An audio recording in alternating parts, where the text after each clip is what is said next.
అండి welcome back to Lucky's kitchen world. అందరూ బాగున్నారా? నేను కూడా చాలా బాగున్నాను. మీరందరూ కూడా బాగుండాలని మనస్ఫూర్తిగా కోరుకుంటున్నాను.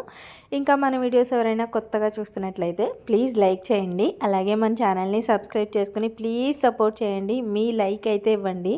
ఈ లైక్స్ చాలా ఇంపార్టెంట్ అండి. ప్రతి ఒక్క లైక్ కూడా నాకు చాలా ఇంపార్టెంట్ అనమాట.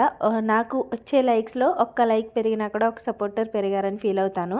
చాలామంది చాలా మంచిగా సపోర్ట్ చేస్తూ కామెంట్స్ చేస్తున్నారండి. చాలా థ్యాంక్స్ అందరికీ కూడా. ఇంకా వీడియోలోకి అయితే వెళ్ళిపోదాము. ఆ రోజు మంగళవారం రోజు వీడియో అనమాట ఇది. ఇంకా ఉదయం అంతా నేను షార్ట్స్లో పెట్టాను. ఈవినింగ్ నా రొటీన్ ఎలా ఉంటుంది, రోజుకి ఒకలా ఉంటుంది, రోజు ఒకలాగే ఉంటుందని చెప్పను, కానీ రోజుకి ఒక్కొక్క పని చేసుకుంటూ ఒక్కొక్కలాగా ఉంటుంది అనమాట. కొంతమంది దీంట్లో రొటీన్లో ఏముంది special, with nothing special your videos అని కామెంట్ పెడుతున్నారనమాట. స్పెషల్గా అంటూ నేను కంటెంట్ ఏం క్రియేట్ చేయట్లేదు, నార్మల్గానే నేను వీడియోస్ తీస్తున్నాను. నా డైలీ రొటీనే చూపిస్తున్నాను అనమాట. అదే నా కంటెంట్, అదే నేను చూపిస్తూ ఉన్నాను అనమాట. ఇంకా దీంట్లో నాకు వెరైటీగా చేయాలి అంటే వంటల వీడియోస్ కూడా పెడుతూ ఉన్నాను, కానీ పెద్దగా వ్యూస్ ఏం రావట్లేదండి. డైలీ రొటీనే ఎక్కువ ఇష్టపడి చూస్తున్నారనమాట. అందుకని చెప్పి డైలీ రొటీన్లోనే మనం రోజుకు ఒకలాగా చేసుకుంటాం. డైలీ ఒకటే పని ఉంటుంది అని చెప్పలేను కదా. ఇంకా డైలీ ఒక్కొక్క రోజు ఒక్కొక్కలా ఉంటుంది కాబట్టి నేను మార్నింగ్ టైంలో లేక ఈవినింగ్ టైంలో వ్లాగ్ అయితే తీస్తున్నానండి. ఇంకా వంటల వీడియోలు కూడా చేద్దాము అనుకుంటున్నాను. ఏంటంటే ఇప్పుడు పిల్లలు తినేవి కాకుండా మనం తినే టైంలో వంటలు ఉంటాయి కదా, అప్పుడు గోర్మిటీలు, చెక్కలు, ఇంకా చక్కెరపానాలు ఇలాంటి ఫుడ్స్ ఉంటాయి కదా, అలాంటివి చేద్దాము అనుకుంటున్నాను, ప్లాన్ చేసుకుంటున్నాను. కొంచెం డిఫరెన్స్ చూపిద్దాము, డైలీ రొటీన్ కాకుండా ఒక్కొక్కసారి మనం పాత రోజుల్లో మన టైం స్నాక్స్ చేద్దాము అనుకుంటున్నాను. ఎంతమందికి ఇష్టమో అవి కామెంట్ చేయండి. చిన్నప్పుడైతే మా అమ్మ గోర్మిటీలు చేసేది, చాలా అంటే చాలా బాగా చేసేదన్నమాట. చాలామంది మా అమ్మమ్మ వాళ్ళ ఇంటి దగ్గర చాలామంది మా అమ్మ చేత గోర్మిటీలు చేయించుకునేవారు. అప్పటి రోజుల్లోనే చాలా చిన్నదాన్ని నేను, అప్పుడే మా అమ్మ చేస్తుంటే చూసి అలా మా అమ్మ ఎలా నొక్కుతుందో అలాగా నొక్కడానికి ట్రై చేసేదాన్ని అనమాట. మా అమ్మ పిండి అంతా పాడు చేస్తున్న వెళ్ళి పక్కకనేది, అలా ఉండేదన్నమాట. చిన్నప్పుడే నాకు వంటలు అంటే చాలా ఇంట్రెస్ట్గా చూసేదాన్ని, చేయనిచ్చేవారు కాదు, కానీ మా చిన్నమ్మ చేసేటప్పుడు మా అమ్మ చేసేటప్పుడు వంటలు ఎక్కువ చూసేదాన్ని. అలా వంటలు చేయడం అంటే ఇష్టమే. కానీ ఇప్పటి పిల్లలు ఏంటంటే బయట ఫుడ్కి బాగా అలవాటు పడిపోయారండి. ఏదైనా చేసి పెట్టినా వాళ్ళకి అది ఇష్టపడట్లేదనమాట, ఇష్టంగా తినట్లేదనమాట. బయట తెచ్చుకుని తిందాంలే, ఆ నూడిల్స్ తిందాంలే, ఇంకా ఈ లేస్ ప్యాకెట్లు తిందాంలే అన్నట్టు తయారయ్యారు పిల్లలు. మ్యాక్సిమం మా పిల్లలకి నేను బయట ఫుడ్ అవాయిడ్ చేస్తాను. అస్సలు బయట ఫుడ్ అనేది పెట్టను అనమాట. ఏదైనా సరే ఇంట్లోనే చేస్తాను. మిక్చరీ ఇలాగా స్నాక్స్ ఉంటాయి కదా, అవి కూడా నేను బయట నుంచి తెప్పించాను అనమాట. ఎక్కువ కారం బూందీ ఇలాంటివన్నీ నేను ఇంట్లోనే వేస్తూ ఉంటానండి, ఈజీగానే వేసుకుంటాను. ఇంకా ఏం చేస్తాం, కొంచెం పక్క పిల్లలు అది ఉంటారు కదా, వాళ్ళని చూసి లేస్ ప్యాకెట్లు అంటారు, ఇది అంటారు, ఎప్పుడైనా ఒక్కొక్కసారి వెళ్ళి తెచ్చుకుంటారనమాట. అక్కడికి ఫస్ట్లో అయితే బాగా అలవాటైపోయేది. కొంచెం గారం పెట్టేశాం కదా, అప్పుడు ఏడిస్తే చాలు వాళ్ళ డాడీ తీసుకెళ్ళి కొనేసేవారు. కానీ ఈ మధ్యన నేను ఇంకా అవన్నీ కూడా అవాయిడ్ చేస్తున్నాను. ఎందుకంటే రక్కోడు ఎక్కువ వెయిట్ పెరగకూడదనమాట. బయట స్నాక్స్ అవి తినేసిందంటే వెయిట్ ఎక్కువ పెరిగిపోతుంది. అందుకని చెప్పి కొంచెం కంట్రోల్లో ఉండాలి.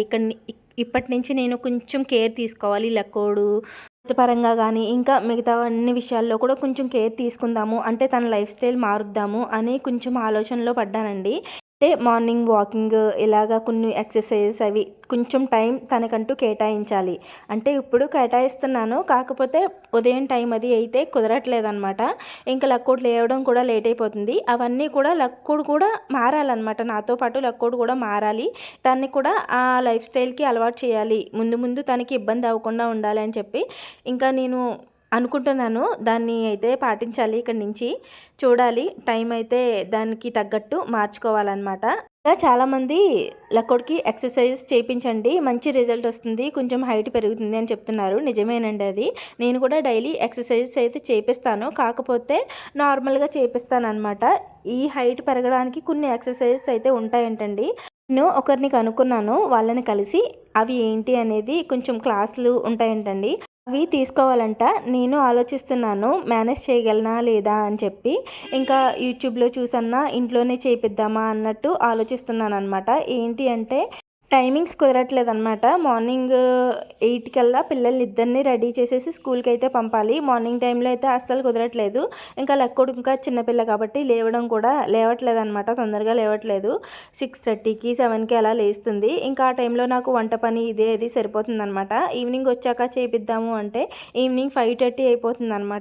ఇంకా నా పనులు ఇంకా అక్కడికి ఈవినింగ్ టైంలోనే మ్యాక్సిమం ఎక్సర్సైజెస్ కానీ ఆయిల్ మసాజ్ కానీ ఈవినింగ్ టైంలోనే చేపిస్తాననమాట. వచ్చిన తర్వాత కొంచెం ఆయిల్ రాసేసి ఆయిల్ మసాజ్ చేసిన తర్వాత నేను అలా స్నానం చేపించేసి తర్వాత ఎక్సర్సైజెస్ అయితే చేపిస్తాను. అలా టైమింగ్స్ అయితే కొంచెం తప్పుతున్నాయి. లక్కోడు స్కూల్లో జాయిన్ అవ్వకముందు డైలీ కంపల్సరీ ఎక్సర్సైజెస్ ఇంకా ఆయిల్ మసాజ్ అయితే డైలీ చేయించేదాన్నండి. ఇంకా స్కూల్కి వెళ్ళిన తర్వాత కొంచెం తప్పుతుందనమాట. ఎక్సర్సైజెస్ అయితే కొంచెం తక్కువగానే చేస్తున్నాను. నాకు కూడా ఈ మధ్య కొంచెం భయంగానే ఉంటుందండి. కొంచెం దుడుకుగా ఉంటుందన్నమాట. 6వ సంవత్సరం వచ్చేసింది కదా! ఇంకా ఆడపిల్లలు ఎక్కువ టైం పట్టదు ఎదగడానికి అంటూ ఉంటారు కదా! నాకు అదే భయమేసేస్తుంది ఒక పక్క. కానీ నాకు నేను మోటివేట్ చేసుకుంటూ ఉంటాను. బయటికి చెప్పను. కనీసం మా హస్బెండ్‌కి కూడా చెప్పననమాట. నాలో ఆలోచనలు అవి కూడా మళ్ళీ ఆయన్ని ఇబ్బంది పెట్టి ఆయన్ని ఎందుకు భయపెట్టడం అని చెప్పి అంటే కొంచెం ఎందుకు మనం చెప్పైతే ఆయన కూడా ఒక ఆలోచనలో పడతారు కదా అని చెప్పి నేను ఏ ఆలోచనలు బయట పెట్టుకోను. నాకు నేనే ఆలోచించుకుంటూ ఉంటాను. ఇంకా అలా ఈ మధ్య కొంచెం ఆలోచనలు అయితే ఇలాగే నడుస్తూ ఉన్నాయి నా మైండ్లో అయితే. ఇంకా నా రొటీన్ అంటారా నార్మలే. చాలామంది అంటున్నారు కదా డైలీ రొటీన్ బోర్గా ఉంది అని చెప్పి కొంచెం చేంజ్ చేయడానికి అయితే ట్రై చేస్తాను. ఈ మధ్య అయితే కొంచెం హెల్త్ పరంగా కూడా ఇష్యూస్ అయితే అంటే తలపోటుగా అది ఉంటుంది. ఈ ఆలోచనల వల్లనేమో మేబీ. ఇంకా నేనైతే ఈవేళ మినప్పప్పు వేసానండి. ఉదయం టిఫిన్కి చాలా ఇబ్బంది అయిపోతుంది. లక్కోడు కూడా ఎక్కువ మినప్పిండి తింటుంది. నేనేమో చపాతీ పెడదాము కొంచెం అంటే ఎక్కువ వెయిట్ పెరగకూడదు కదా అనుకుంటాను. కానీ లక్కోడికి ఎక్కువ మినప్పిండి అన్నం ఇలాంటివి ఇష్టంగా తింటుందన్నమాట. ఇంకేం చేయాలి కొంచెం అలవాటు నెమ్మదిగా మార్చాలి. చపాతీ అవి నైట్ టైం అలవాటు చేయాలన్నమాట. ఇప్పటి నుంచి కేర్ తీసుకుంటే బాగుంటుంది కదా. ఇంకా బయట పనులు లోపల పనులు అన్నీ చేసేసుకొని పిండి అయితే ఆడుకున్నాను. పిండి ఆడుకుని ఎప్పుడు పిండి ఆడినా వేడివేడిగా రొట్టె ముక్కే వేసి పెడతానండి. దిబ్బ రొట్టె అని కూడా అంటారనమాట. ఈ దిబ్బ రొట్టెలో కాంబినేషన్ వచ్చేసి చెరుకు పాకం నంచుకొని అలా దిబ్బ రొట్టె తింటే చాలా బాగుంటుంది. నా చిన్నప్పుడు మా తాతయ్య గారు తెప్పించేవారు బయట నుంచి. అదే ఎక్కువ తినేవాళ్ళనమాట. ఇప్పుడైతే దొరకట్లేదండి అసలు. చాలా రేర్గా దొరుకుతుందనమాట. అది కూడా బెల్లం పాకం అమ్మేస్తున్నారు చెరుకు పాకం బదులు. అందుకని చెప్పి తెప్పించుకోవట్లేదనమాట. ఇంకా పిల్లలకి మా ఆయనకి పెట్టేసి నేనైతే ఒక అట్టు వేసుకుని శుభ్రంగా పల్లీ చట్నీ నంచుకొని తినేసి మిగతా కొన్ని సామాన్లు ఉంటే అవి కూడా తోమేసుకొని మా ఆయనకి సాయంత్రం పూట కంపల్సరీ టిఫిన్ అయితే మజ్జిగే తాగుతారనమాట. మా ఇంట్లో మ్యాక్సిమం ఈవినింగ్ టైంలో టిఫినే ఉంటుంది. చపాతీనే ఉంటుంది మ్యాక్సిమం ఎప్పుడో కానీ. పిండి ఫ్రెష్గా ఆ రోజు ఆడుకున్నప్పుడే దెబ్బరొట్టు వేస్తూ ఉంటానన్నమాట. కమ్మగా క్రిస్పీగా చాలా బాగుంటుంది. ఇంకా ఫైనల్గా మా ఆయనకి మజ్జిగ కలిపేసి ఇచ్చేసి మా వాడిని కొంచెం సేపు చదివించి పడుకుంటాను. ఇంతే ఈ వీడియో. మళ్ళీ వీడియోలో కలుద్దాం. Thanks for watching. బాయ్.